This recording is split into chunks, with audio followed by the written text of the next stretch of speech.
ಆಷಾಢ ಮಾಸದ ಅಮಾವಾಸ್ಯೆಯು ಬಹಳ ವಿಶೇಷ. ಈ ಬಾರಿಯ ಆಷಾಢ ಅಮಾವಾಸ್ಯೆ ಶುಕ್ರವಾರ ಬಂದಿರುವುದು ತುಂಬ ವಿಶೇಷ.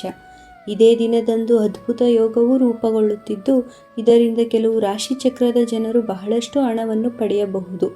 ಆ ಲಕ್ಕಿ ರಾಶಿಗಳಾವುವು ಎಂಬುದು ಇಲ್ಲಿದೆ. ಹಿಂದೂ ಕ್ಯಾಲೆಂಡರ್ ಪ್ರಕಾರ ಆಷಾಢ ಅಮಾವಾಸ್ಯೆಯನ್ನು ಜುಲೈ 5 ಶುಕ್ರವಾರದಂದು ಆಚರಿಸಲಾಗುತ್ತಿದೆ.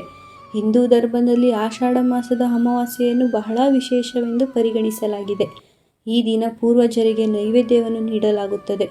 ಅಲ್ಲದೆ ಈ ದಾನವನ್ನು ಮಾಡಿದರೆ ಪೂರ್ವಜರಿಂದ ಆಶೀರ್ವಾದ ಸಿಗುತ್ತದೆ ಎಂಬ ನಂಬಿಕೆ ಇದೆ. ಇದಲ್ಲದೆ ಆಷಾಢ ಮಾಸದ ಅಮಾವಾಸ್ಯೆಯಂದು ಭಗವಾನ್ ಮಹಾವಿಷ್ಣು ಮತ್ತು ತಾಯಿ ಲಕ್ಷ್ಮಿಯನ್ನು ಪೂಜಿಸಲಾಗುತ್ತದೆ.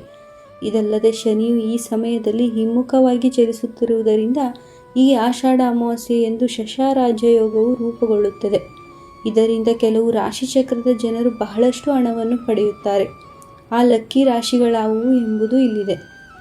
ಆಷಾಢ ಮಾಸದ ಅಮಾವಾಸ್ಯೆ ಎಂದೇ ಶಶಾರಾಜಯೋಗ. ಈ ಬಾರಿ 5 ಜುಲೈರಂದು ಆಷಾಢ ಅಮಾವಾಸ್ಯೆಯನ್ನು ಆಚರಿಸಲಾಗುತ್ತಿದ್ದು, ಈ ಆಷಾಢ ಅಮಾವಾಸ್ಯೆಯಂದು ಶನಿಯು ಕುಂಭರಾಶಿಯಲ್ಲಿ ನೆಲೆಸುವ ಮೂಲಕ ಶನಿಯು ಶಶಾರಾಜಯೋಗವನ್ನು ಸೃಷ್ಟಿಸುತ್ತಿದ್ದಾನೆ. ಈ ಯೋಗವು ಕೆಲವು ರಾಶಿಚಕ್ರ ಚಿಹ್ನೆಗಳ ಜನರಿಗೆ ತುಂಬ ಪ್ರಯೋಜನಕಾರಿಯಾಗಿದೆ. ಮಿಥುನ ರಾಶಿ. ಆಷಾಢ ಅಮಾವಾಸ್ಯೆಯಂದು ರೂಪುಗೊಳ್ಳುತ್ತಿರುವ ಶುಭ ಯೋಗವು ಮಿಥುನ ರಾಶಿಯವರಿಗೆ ತುಂಬ ಶುಭಕರವಾಗಿದೆ. ಈ ಜನರಿಗೆ ಬಡ್ತಿ ಸಿಗುವ ಸಾಧ್ಯತೆಗಳಿವೆ. ಕೆಲವು ಒಳ್ಳೆಯ ಸುದ್ದಿಗಳು ಸಿಗಬಹುದು. ನೀವು ಜೀವನದಲ್ಲಿ ನಿರಾಳತೆಯನ್ನು ಅನುಭವಿಸುವಿರಿ. ನೀವು ಹಳೆಯ ಸಮಸ್ಯೆಗಳಿಂದ ಸ್ವಲ್ಪ ಸಮಯದವರೆಗೆ ಪರಿಹಾರವನ್ನು ಪಡೆಯುತ್ತೀರಿ. ವಿಶೇಷವಾಗಿ ವ್ಯಾಪಾರಸ್ಥರು ಹೊಸ ಎತ್ತರವನ್ನು ತಲುಪುತ್ತಾರೆ. ಈ ಅವಧಿಯಲ್ಲಿ ನಿಮ್ಮ ಆದಾಯದಲ್ಲಿ ಉತ್ತಮ ಹೆಚ್ಚಳವನ್ನು ನೀವು ಕಾಣಬಹುದು. ಹೊಸ ಆದಾಯದ ಮೂಲಗಳನ್ನು ಸಹ ರಚಿಸಬಹುದು. ಈ ಸಮಯದಲ್ಲಿ ನಿಮ್ಮ ಬುದ್ಧಿವಂತಿಕೆ ಮತ್ತು ಕೌಶಲ್ಯಗಳ ಮಟ್ಟವು ಹೆಚ್ಚಾಗುತ್ತದೆ ಮತ್ತು ಹೆಚ್ಚುವರಿ ಹಣವನ್ನು ಗಳಿಸುವ ಅವಕಾಶವನ್ನು ನೀವು ಪಡೆಯುತ್ತೀರಿ. ನೀವು ಹೂಡಿಕೆಯಿಂದ ಲಾಭವನ್ನು ಪಡೆಯುತ್ತೀರಿ. ಅದೇ ಸಮಯದಲ್ಲಿ ನೀವು ಷೇರು ಮಾರುಕಟ್ಟೆಯಿಂದ ಅನಿರೀಕ್ಷಿತ ಲಾಭವನ್ನು ಪಡೆಯಬಹುದು. ಅಲ್ಲದೆ ಕುಟುಂಬ ಮತ್ತು ವೈವಾಹಿಕ ಜೀವನವು ಉತ್ತಮವಾಗಿರುತ್ತದೆ ಮತ್ತು ನಿಮ್ಮ ಅಪೂರ್ಣ ಕೆಲಸವು ಪೂರ್ಣಗೊಳ್ಳುತ್ತದೆ. ಮಕರ ರಾಶಿ. ಆಷಾಢ ಅಮಾವಾಸ್ಯೆಯ ದಿನದಂದು ಶನಿದೇವನು ಮಕರ ರಾಶಿಯವರಿಗೆ ವಿಶೇಷವಾಗಿ ದಯೆ ತೋರುತ್ತಾನೆ. ಶನಿಯು ಮಕರ ರಾಶಿಯ ಅಧಿಪತಿಯಾಗಿದ್ದು, ಈ ಜನರ ಅದೃಷ್ಟವನ್ನು ಬೆಳಗಿಸುತ್ತಾನೆ. ನೀವು ಒಳ್ಳೆಯ ಸುದ್ದಿ ಪಡೆಯಬಹುದು. ಆರ್ಥಿಕ ಲಾಭಗಳಿರುತ್ತವೆ. ಕೆಲಸದಲ್ಲಿ ಸಹಕಾರ ಸಿಗುತ್ತದೆ. ನೀವು ಉತ್ತಮ ಸಮಯವನ್ನು ಹೊಂದಿರುತ್ತೀರಿ. ಈ ಅವಧಿಯಲ್ಲಿ ನೀವು ಕೆಲಸ ಮತ್ತು ವ್ಯವಹಾರದಲ್ಲಿ ಗಮನಾರ್ಹ ಪ್ರಗತಿಯನ್ನು ಕಾಣುತ್ತೀರಿ. ಬಹಳಷ್ಟು ಹಣವನ್ನು ಗಳಿಸುವುದರ ಜೊತೆಗೆ ನೀವು ಹಣವನ್ನು ಉಳಿಸಲು ಸಾಧ್ಯವಾಗುತ್ತದೆ. ಇದು ನಿಮ್ಮ ಆರ್ಥಿಕ ಸ್ಥಿತಿಯನ್ನು ಬಲಪಡಿಸುತ್ತದೆ.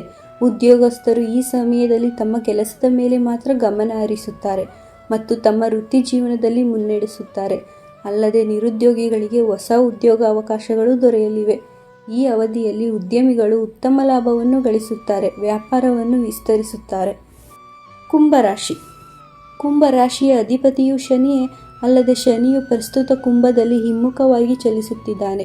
ಆಷಾಢ ಅಮಾವಾಸ್ಯೆಯ ದಿನ ಶನಿಯು ಕುಂಭರಾಶಿಯಲ್ಲಿದ್ದು ಶಶಾರಾಜಯೋಗವನ್ನು ಸೃಷ್ಟಿ ಮಾಡುವುದರಿಂದ ಈ ರಾಶಿಯವರಿಗೆ ಹೆಚ್ಚಿನ ಲಾಭವನ್ನು ನೀಡುತ್ತದೆ. ನಿಮ್ಮ ಶ್ರಮಕ್ಕೆ ತಕ್ಕ ಫಲ ಸಿಗುತ್ತದೆ. ನೀವು ಹೊಸ ಉದ್ಯೋಗ ಪ್ರಸ್ತಾಪವನ್ನು ಪಡೆಯಬಹುದು. ಮನೆಯಲ್ಲಿ ನೆಮ್ಮದಿಯಿಂದ ಕಾಲ ಕಳೆಯುವಿರಿ. ಈ ಅವಧಿಯಲ್ಲಿ ನಿಮ್ಮ ಆತ್ಮವಿಶ್ವಾಸವು ಹೆಚ್ಚಾಗುತ್ತದೆ. ಅಲ್ಲದೆ ಪ್ರತಿ ಕೆಲಸದಲ್ಲೂ ಉತ್ಸಾಹದಿಂದ ಪಾಲ್ಗೊಳ್ಳುವವರು. ನಿಮ್ಮ ವ್ಯವಹಾರವು ಉತ್ತಮ ಲಾಭವನ್ನು ತರುತ್ತದೆ ಮತ್ತು ನೀವು ವಾಣಿಜ್ಯೋದ್ಯಮಿಯಾಗಿ ಯಶಸ್ವಿಯಾಗುತ್ತೀರಿ. ಈ ಸಮಯದಲ್ಲಿ ನಿಮ್ಮ ಯೋಜಿತ ಯೋಜನೆಗಳು ಯಶಸ್ವಿಯಾಗುತ್ತವೆ ಮತ್ತು ಹಣವನ್ನು ಉಳಿಸುವಲ್ಲಿ ನೀವು ಯಶಸ್ವಿಯಾಗುತ್ತೀರಿ. ಈ ಅವಧಿಯಲ್ಲಿ ವಿವಾಹಿತರ ವೈವಾಹಿಕ ಜೀವನವು ಅದ್ಭುತವಾಗಿರುತ್ತದೆ ಸಹ.